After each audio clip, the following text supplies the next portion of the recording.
De quoi? De l'informatique.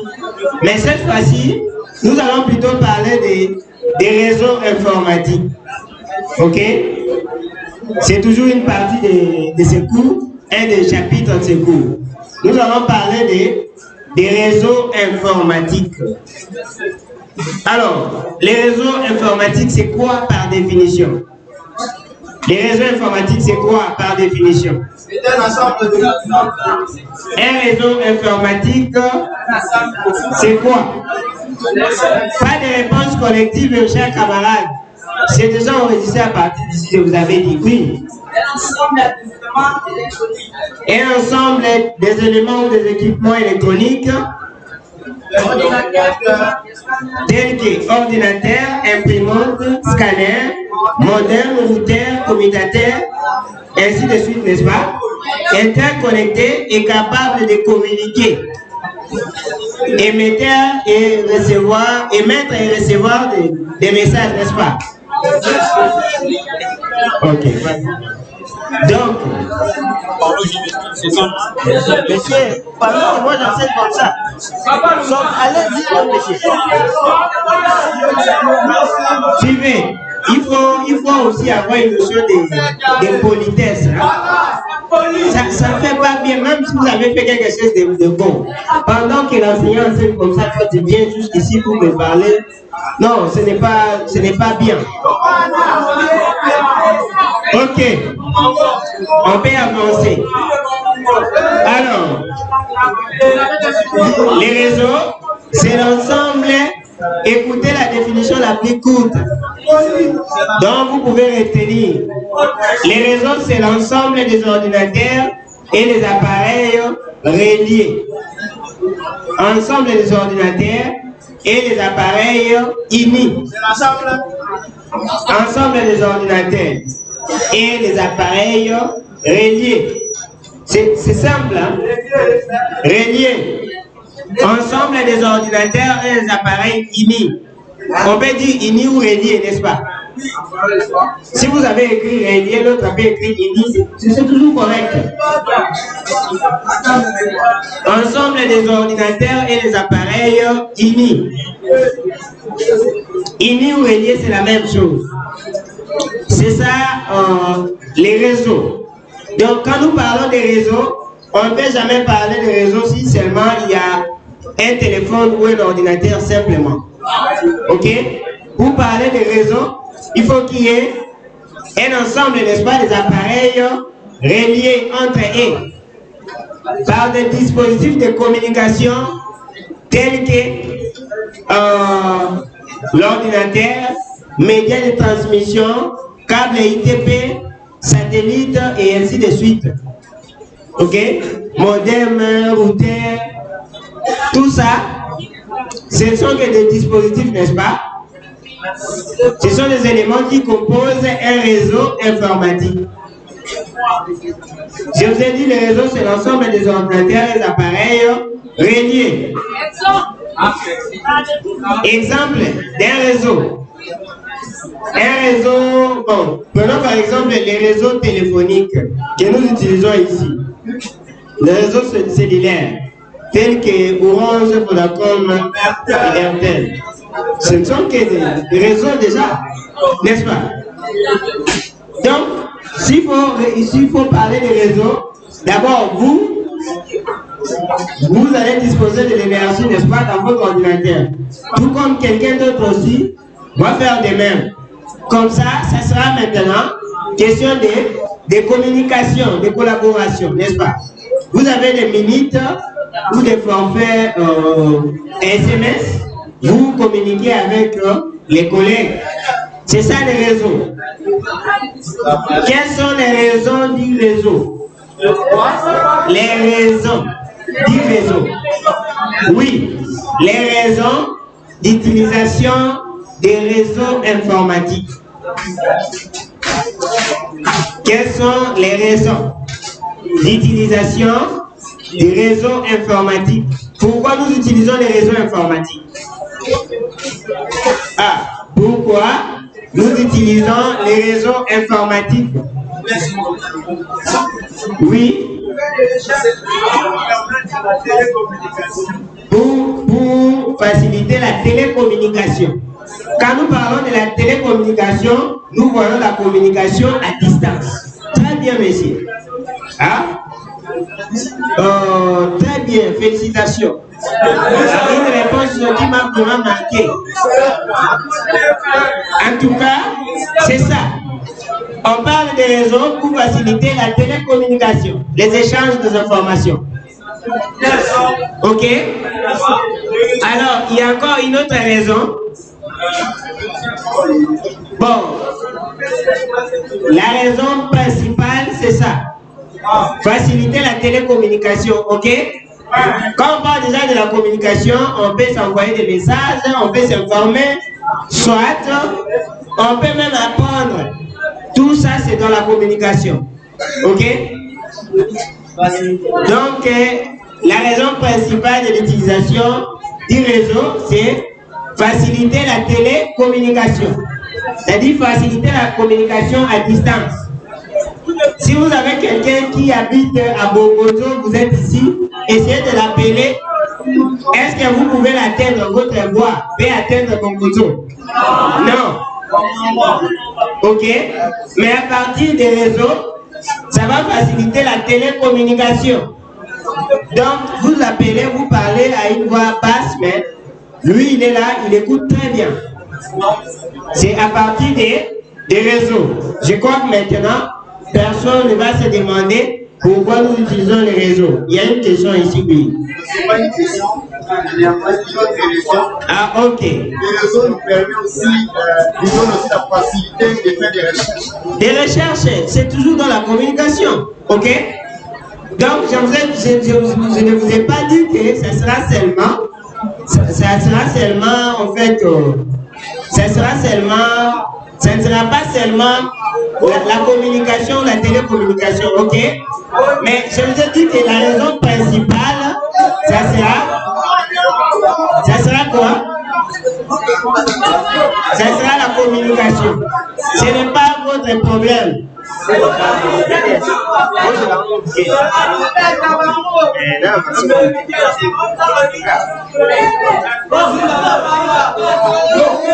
Chers camarades, je vous avais prévenu. Quand vous faites trop de bruit, vos bruits vont entrer ici. Et vous allez voir que le coup va produire trop de bruit lorsque ça sera en ligne. Ok. On peut avancer. Hein? Ok. C'est ça la raison principale. Mais en dehors de la raison principale, il y a encore d'autres raisons. Ok? Comme vous venez de dire là. C'est très bien. Ok. Ça, c'est les réseaux. Ok? Alors, catégorie de réseaux.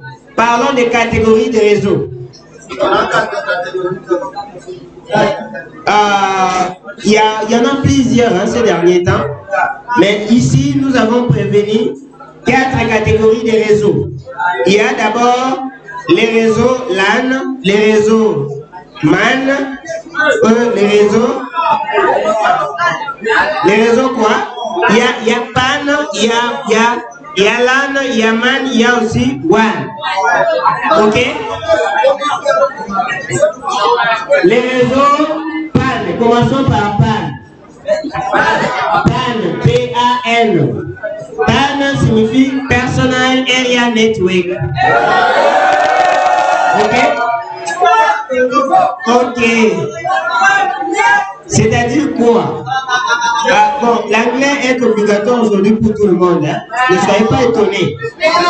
Vous devez savoir l'anglais. C'est obligatoire. L'anglais et l'informatique est devenu obligatoire aujourd'hui, n'est-ce pas? Pourquoi crier alors? Donc, je vous ai dit, PAN, ça signifie Personal Area Network. Ok? Donc, Personal Area Network.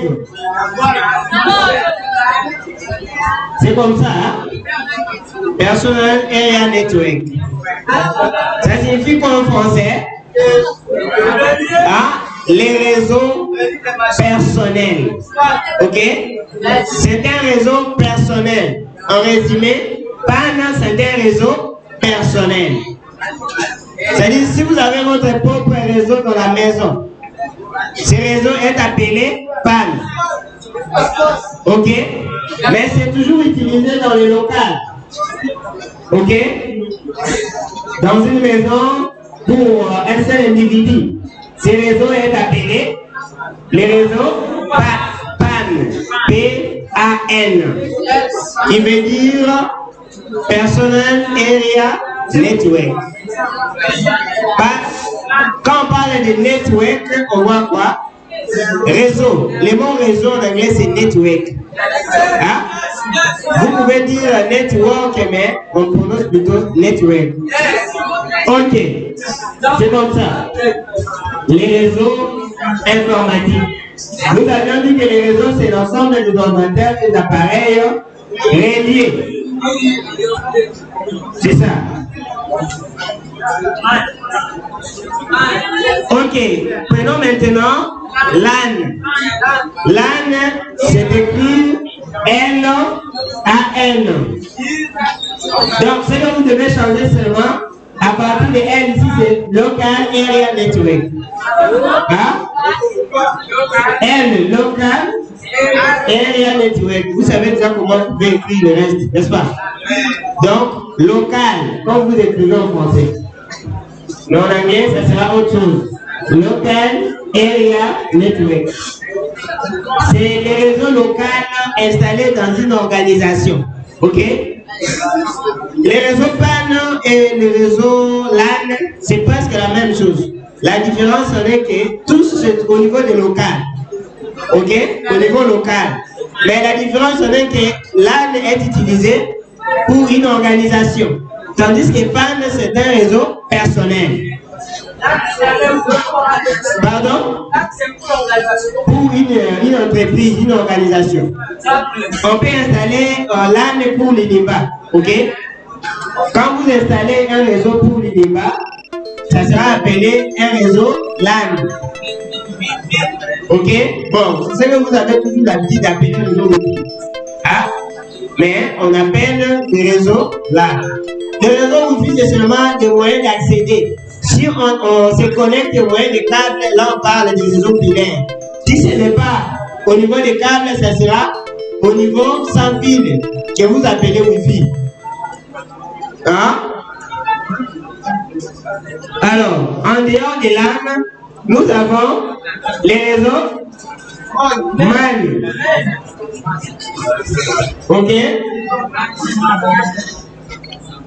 Et quand on parle de MAN là, on voit Metropolitan Area Network.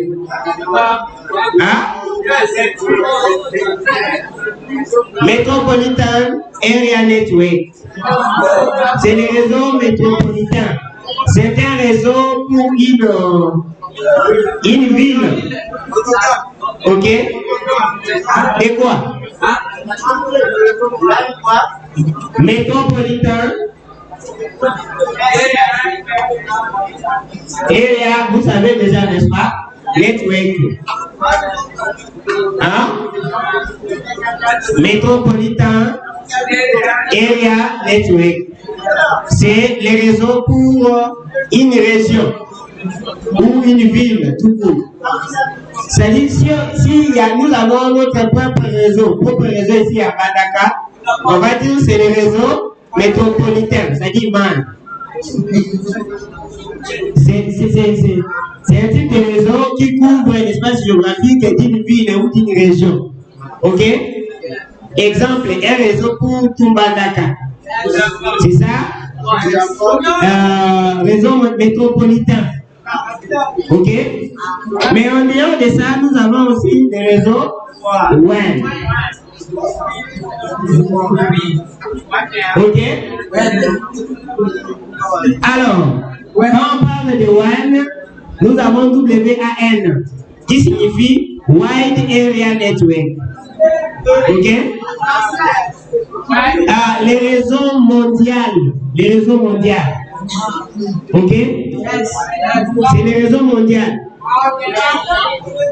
C'est un réseau qui couvre la zone géographique des continents ou on peut dire même d'une planète. Ok? Les réseaux mondiaux. Quand on parle de mondial, on voit le monde, n'est-ce pas?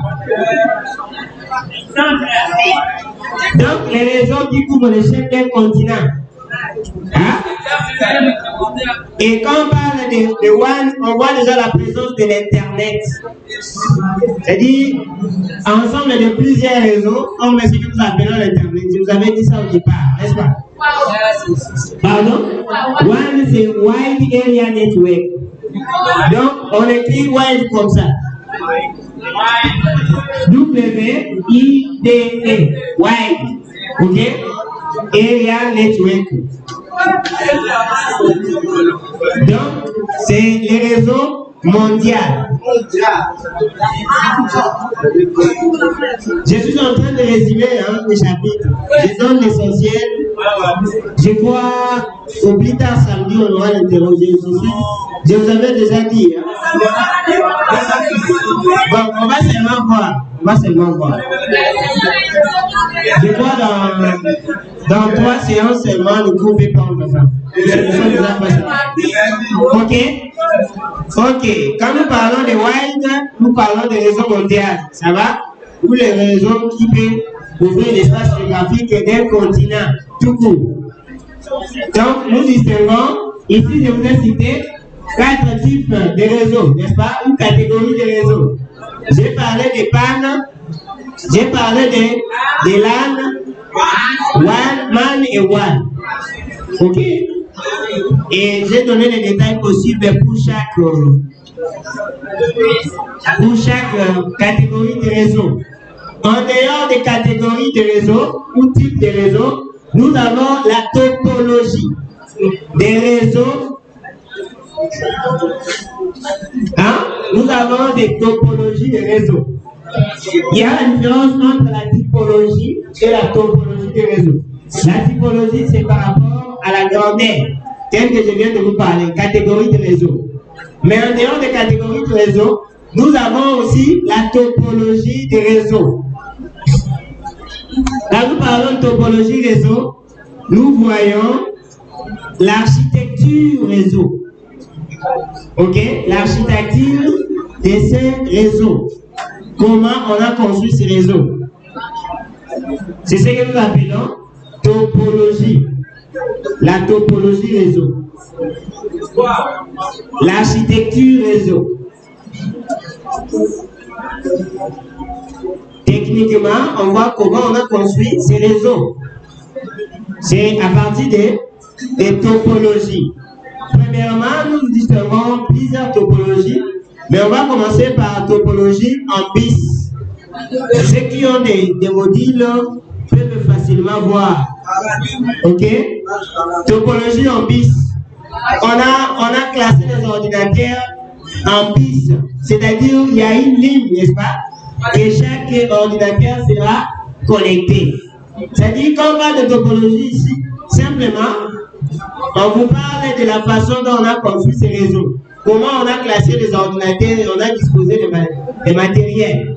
Simplement ça. Et chaque topologie a une image claire. Commençons par la topologie en bis. Voyez comment ça se présente l'architecture en bis.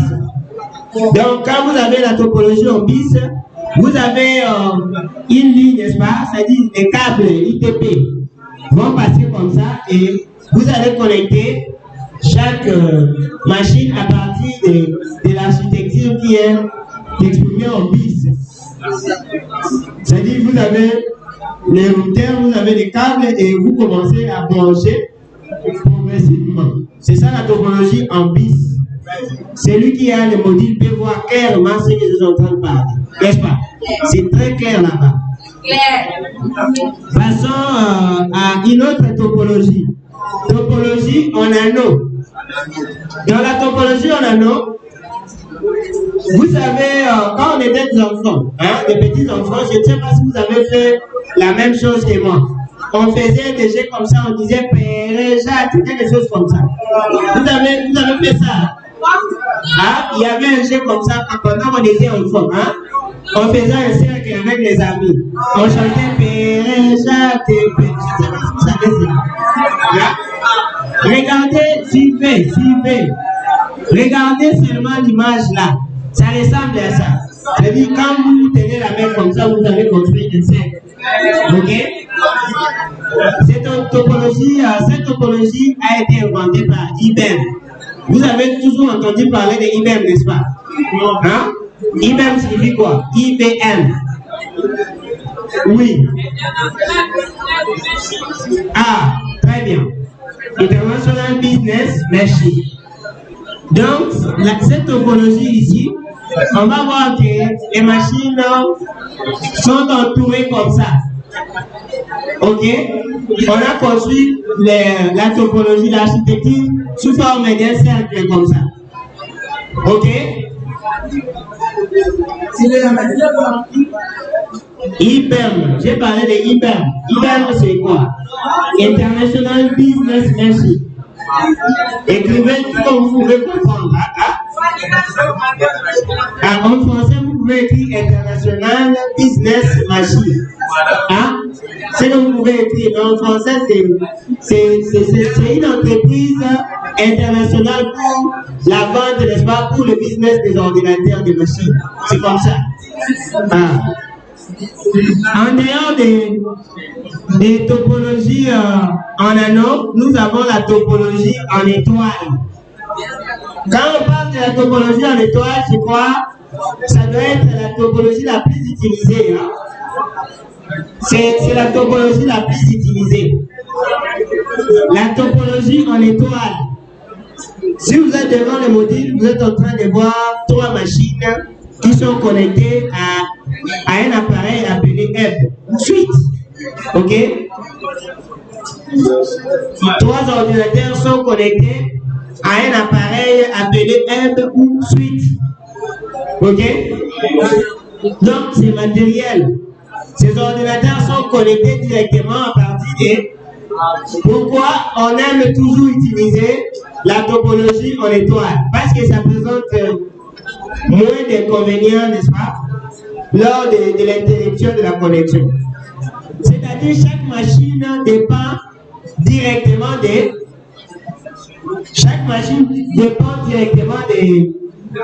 des concentrateurs, des hubs, ou de là où provient le réseau. C'est-à-dire à partir des routeurs ou là où on a distribué le réseau. Ok? C'est-à-dire, si une machine est déconnectée, l'autre ne sera jamais pénalisé tant que le réseau est là. Puisque chaque machine dépend automatiquement du réseau.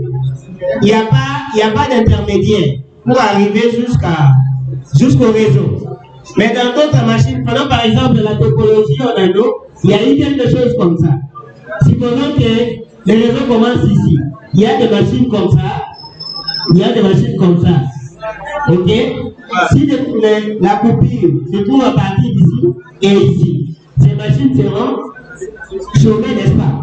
Mais le reste, elles peuvent continuer. Ouais? Cette machine est innocente, mais elle subit quand même la peine à cause de l'architecture. Ok? L'architecture en piste, c'est comme ça, n'est-ce pas? Et les machines sont connectées comme ça. Regardez. Alors, s'il arrivait quelque chose de mal ici, c'est là où provient le réseau, par exemple. Et que nous avons un problème à partir d'ici. Toutes les machines seront pénalisées. Tout comme si nous sommes ici. Seulement cette machine peut fonctionner et le reste ne vont pas fonctionner. Mais avec la topologie en étoile, ce n'est pas le cas. Maintenant, c'est comme ça. Ok? Donc, vous dépendez directement de la source. Si jamais il y avait une panne à partir de cette machine, par exemple, seulement cette machine-là qui a connu la panne qui sera pénalisée. Et les restes des machines peuvent continuer librement. Vous avez vu pourquoi la topologie en étoile est considérée comme la topologie la plus utilisée ces derniers temps. Ok? Pourquoi? Parce que ça présente moins d'inconvénients, surtout pour se connecter à la source. C'est-à-dire toutes les machines sont connectées. Toutes les machines sont connectées à partir de la source, là où provient le réseau. Et chacun dépend, à moins que le réseau ne soit pas là dans la source, pour que les machines soient pénalisées. Mais sinon, il peut y arriver un problème dans ma machine ici. Ce n'est pas d'autres machines qui peuvent être, en fait, pénalisées. Seulement là où se trouvent les problèmes, et seulement cette machine-là sera pénalisée. Ok? C'est comme ça. Alors, je crois que nous avons fini avec la topologie. En résumé, je vous ai dit dans la topologie, on voit l'architecture réseau, la façon dont on a construit ces réseaux. Et j'ai résumé en 3 types, en 3 topologies, n'est-ce pas? J'ai parlé de la topologie en anneau, en bis et en étoile. Mais je vous ai dit que la topologie en étoile, c'est la topologie la plus utilisée. Ok? Pourquoi je vous ai présenté aussi les avantages? Ok, parlons des matériels. Les matériels réseau ou les supports de communication.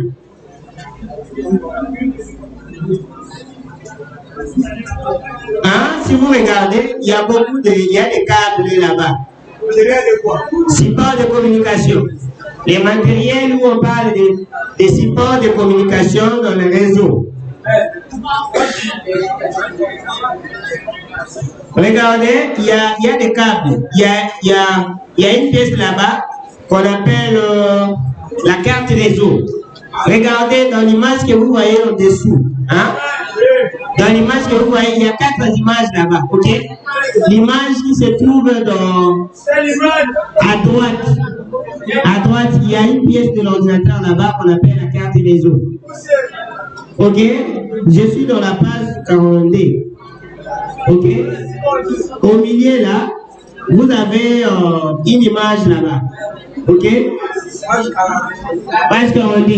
Il n'y a pas une image dans la page 42. Il y en a, ok? L'image qui se trouve ici, c'est à droite.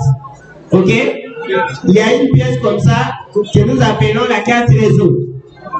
Alors, la carte réseau, c'est une pièce qu'on peut placer dans l'ordinateur pour faciliter, n'est-ce pas? Pour recevoir, pour accepter le réseau. La carte réseau. C'est-à-dire, si vous n'avez pas cette carte chez vous, à moins que vous installiez les pilotes, sinon vous ne pouvez pas vous connecter à un réseau. Ok? C'est la carte qui permet, n'est-ce pas, qui reçoit les réseaux. Donc, pour qu'il y ait communication dans l'ordinateur, pour que votre ordinateur puisse accepter, excusez, messieurs, je parle. Quand je parle, toi tu me demandes alors tout qui permet quoi? Je disais ceci. Donc, la carte réseau, c'est une pièce de l'ordinateur qui accepte, qui reçoit les réseaux. Donc, pour que les réseaux puissent être acceptés dans votre ordinateur, il faut qu'il y ait cette câble. Ces câbles. Ok? Donc, les matériels qui acceptent les réseaux dans l'ordinateur est appelé la carte réseau. En dehors de la carte réseau, l'image qui se trouve à sa gauche. Ok? Vous avez vu, c'est comme si c'était un câble. Ok? Mais ça, c'est plutôt un connecteur que nous appelons le connecteur RJ45. C'est le connecteur RJ45. C'est connecté dans l'ordinateur, vous allez trouver les ports RJ45. Et dans les ports RJ45 là, bon, si vous avez un ordinateur qui a déjà Wi-Fi, ça va. Mais sinon, dans une entreprise, si vous utilisez les réseaux filaires, vous serez obligé de brancher à ces connecteurs pour avoir les réseaux. Donc, si vous ne branchez pas ces câbles là-bas, vous ne pouvez pas avoir les réseaux. Et ce connecteur est appelé connecteur RJ45 qui va recevoir aussi ça va recevoir aussi des ports dans l'ordinateur appelé port RJ45. Quand vous branchez là-bas et qu'il y a la présence de l'ordinateur des réseaux, vous allez voir que votre ordinateur va vous signaler que maintenant le réseau est disponible. En dehors de ça, nous avons les câbles maintenant. les câbles ITP. Hein? Quand on fait le montage, on prend les connecteurs RJ45 et on place dans les connecteurs, dans les câbles ITP. Ces câbles ici permettent le transfert de données. Ok? C'est-à-dire ça amène la connexion jusqu'à votre ordinateur. C'est les câbles RJ45. Les câbles, les autres appellent ça les câbles réseau. C'est-à-dire, supposons que j'ai un réseau dans cette machine. Je vais faire parvenir le réseau ici. Ok, je dois utiliser le câble ITP avec les connecteurs RJ45. Ok? Alors, si quelqu'un veut installer le réseau, il va d'abord faire le montage. Il va monter, il prend les câbles ITP, il cherche les connecteurs RJ45. Comme ça, il fait le montage pour brancher dans l'ordinateur ou dans les suites web. Ok. Pardon? Les câbles ITP. C'est un câble, généralement on appelle ça les câbles réseau. Ok? C'est-à-dire, c'est un câble qui permet le transfert. Ok? C'est pour le transfert des signaux de réseau. Messieurs, je viens de parler. En dehors de ça, nous avons aussi les commutateurs. Les commutateurs réseau ou suite. C'est un équipement qui réunit plusieurs segments, câbles ou fibres dans un réseau informatique. Donc, à partir de les suites ou commutateurs est utilisé comme comment dirais-je, rallonge pour les courants. Ok? Donc, vous avez déjà le courant là-bas dans les générateurs, mais il peut y avoir seulement une prise. Ok? Vous branchez là-bas, mais pour avoir plus d'espace, il faut utiliser des rallonges. Ok? Et alors, les rallonges maintenant vous donnent beaucoup d'espace. Si vous voulez vous connecter, recevoir plus de courant, n'est-ce pas, dans plusieurs matériels, vous devez utiliser des rallonges, n'est-ce pas? Ok. C'est la même chose. Messieurs, tu viens, camarade, viens. Je m'adresse à toi, oui. Oui, viens. Rapidement. Messieurs,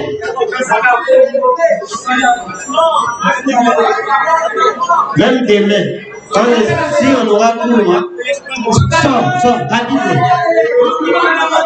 Ok, avançons avec les cours. Avançons avec les cours.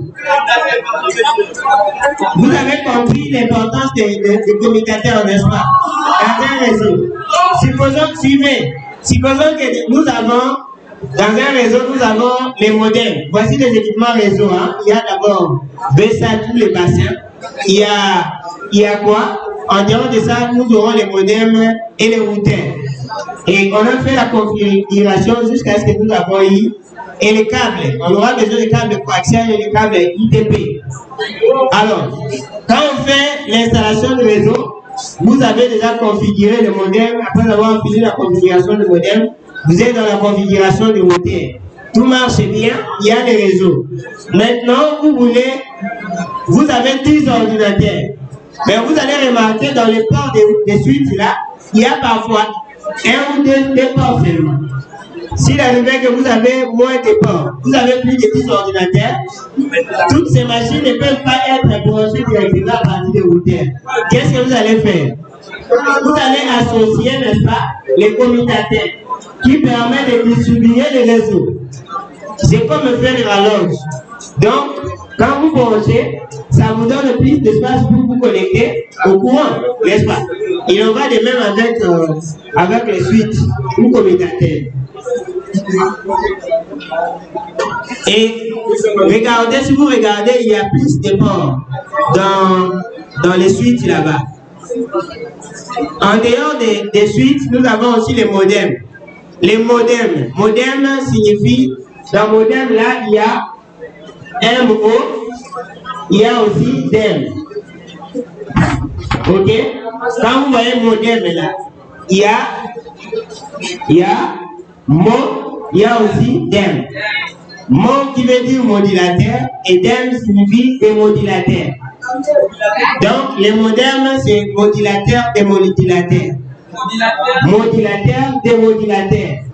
Ça permet de recevoir et d'envoyer. Modulateur, démodulateur. Modulateur, barre, démodulateur. Ça permet de recevoir et d'envoyer des signaux. Les modems. Ça permet de quoi? Ça permet de recevoir les signaux. Des emails, j'ai parlé de signal, la connexion. Les signaux, pas les signes. Il y a une différence entre un signal et signe. Quand nous parlons de signal en informatique, on voit plutôt la présence de la connexion. Ah, nous avons reçu des signaux à partir des satellites, par exemple. Ah, modulateur, barre de modulateur. C'est pour la réception et l'envoi des signaux. Ok? Recevoir, modulateur, démodulateur. Envoyer et recevoir. J'ai fait ça. Ok?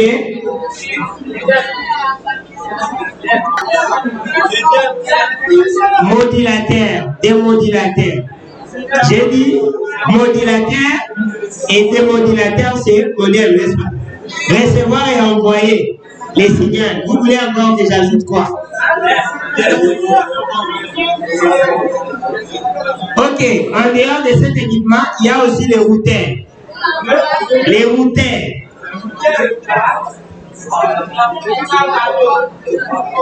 Les routeurs. C'est l'élément le plus intelligent du réseau. Hein. L'élément le plus intelligent du réseau, c'est le routeur. La passerelle. C'est là où se trouve réellement les réseaux, l'administration réseau. Si quelqu'un sait administrer les réseaux, c'est-à-dire qu'il connaît vraiment la configuration routeur. La passerelle. J'ai dit que c'est l'élément le plus intelligent du réseau. Hein? C'est le routeur. Ok.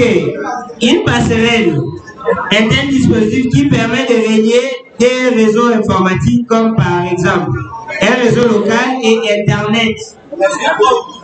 Ok? Mais la passerelle, c'est ça le routeur. En tout cas, ne m'imposez pas à enseigner si vous avez envie d'enseigner. Ok? Je disais ceci. La passerelle, c'est ça que je suis en train de parler au routeur. Ok? Ça permet de relier des réseaux informatiques ou plusieurs réseaux informatiques. Alors, là-bas, j'ai parlé de des réseaux informatiques. On a donné l'exemple des réseaux informatiques et quoi? Et l'Internet. Ok. J'ai parlé des passerelles routeurs. Hein? J'ai parlé de routeurs. Je vous ai dit, c'est l'élément le plus intelligent du réseau. Ok? On peut passer à l'étape suivante. Et je vous ai dit, l'administration réseau, ça se trouve en partie des routeurs. Ok? C'est ce que vous devez savoir. Vous n'avez pas, je ne viendrai pas vous montrer comment je peux faire l'installation du réseau et tout. Ça, c'est réservé aux techniciens de l'information et de la communication. C'est-à-dire des informaticiens. Ok. Ça, c'est sur le plan. En dehors de tout, il y a aussi les serveurs. Hein? Un serveur, c'est quoi? Dans un réseau, on parle aussi de serveurs. Hein?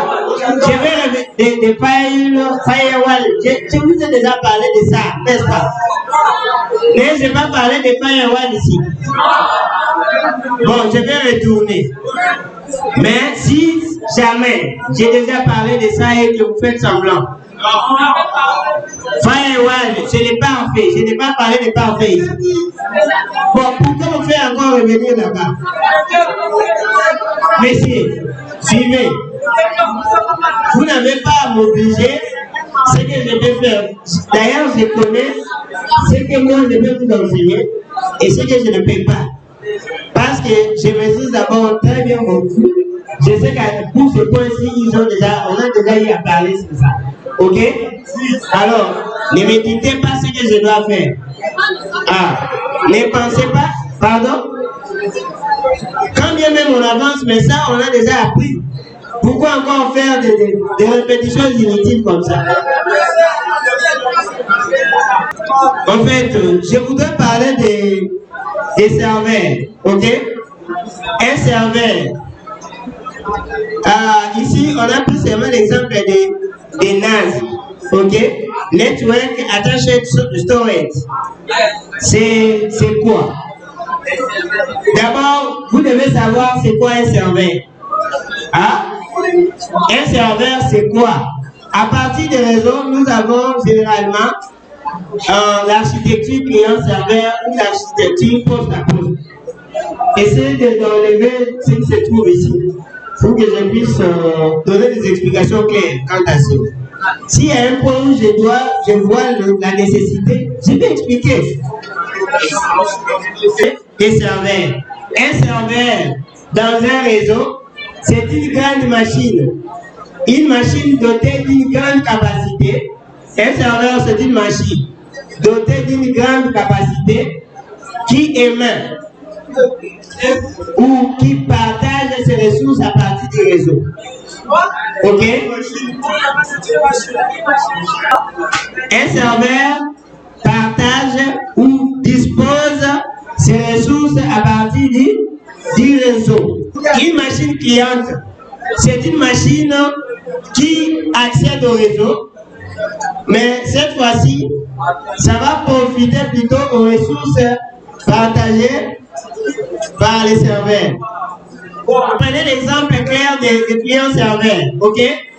Dans une boutique, nous avons d'abord la disposition des marchandises, des produits, ok? On peut considérer une boutique, exemple, LS comme étant serveur, ok? Tandis que nous, on nous appelle qui? Des clients. Pourquoi? Parce que nous partons là-bas pour profiter des ressources émises par les serveurs qui peut être une boutique. Et en dehors de l'architecture client-serveur, nous avons aussi la machine poste à poste ou client-client. En anglais, on appelle peer-to-peer. Donc, quand on dit ça, c'est-à-dire quoi? Suivez. Vous avez la machine égale à une autre machine.